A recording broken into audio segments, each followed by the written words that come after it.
రైతులందరికీ నమస్కారం. నా పేరు సుమన్. నేను భూగర్భ జల శాస్త్రవేత్తగా భూగర్భ జల శాఖ తెలంగాణ రాష్ట్రంలో పనిచేస్తున్నా. డిస్ట్రిక్ట్ వాటర్ మేనేజ్మెంట్ ఏజెన్సీలో జియాలజిస్ట్గా జాయిన్ అయ్యాను నేను ఉమ్మడి ఆంధ్రప్రదేశ్లో 2011 సంవత్సరంలో నల్గొండ జిల్లాలో. ఆ తర్వాత అది డిఆర్డిఏగా మార్పు చెందింది, డిస్ట్రిక్ట్ రూరల్ డెవలప్మెంట్ ఏజెన్సీ లాగా. అంటే రాష్ట్ర గ్రామీణాభివృద్ధి శాఖలో గత 15 సంవత్సరాలుగా నేను భూగర్భ జల శాస్త్రవేత్తగా పనిచేస్తున్నా, విధులు నిర్వహిస్తున్నా. అయితే ఈ మధ్యకాలంలో ఎక్కువగా ఎలక్ట్రానిక్ మీడియా అనేది బాగా ప్రాచుర్యంలోకి వచ్చింది. దాని మీద రైతులకి కావాల్సింది ముఖ్యంగా వ్యవసాయం చేసుకోవడానికి వాటర్. ఈ భూమి మీద వాటర్ ఓన్లీ ఒక 3% మాత్రమే ఉంది. మిగతా అంటే వాటర్ అంటే మరి భూమి చుట్టూ మొత్తం సముద్రం ఉంటుంది కదా సార్, అంటే సముద్రం వాటర్ అంతా మొత్తం 97% ఉంటుంది.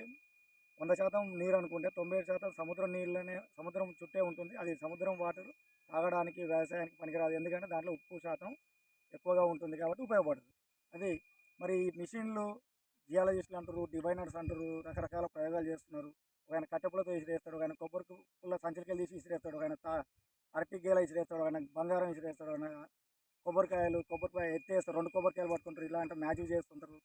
రకరకాల ప్రయోగాలు అనేవి గత 16వ శతాబ్దం నుంచే ఇవన్నీ ప్రయోగాలు ఉన్నాయి.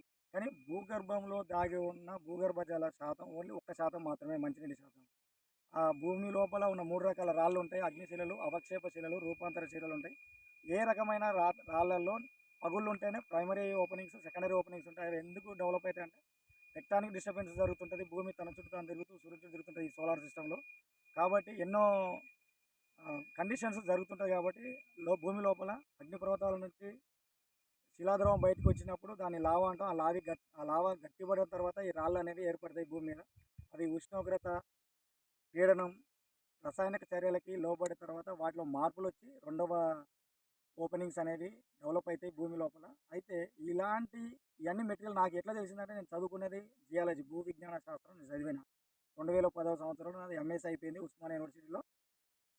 అయితే అది అయిపోయిన తర్వాత నాకు యూపీఎస్సీ, కేంద్ర ప్రభుత్వ రంగ సంస్థల్లో కూడా యూపీఎస్సీ ఇంటర్వ్యూ వరకు వెళ్ళినా నేను ఉస్మానియా యూనివర్సిటీ నుంచి 2011వ సంవత్సరంలో.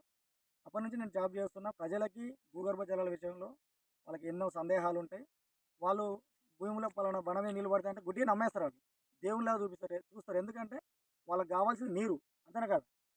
నీరు కోసం సకల ప్రయత్నాలు చేస్తారు. ఏ ప్రయత్నం అవుతుందో బాబు, నా రాత మారుతుందేమో అనే కాన్సెప్ట్తోని వందల ఫీట్ల వరకు వేస్తుంటారు.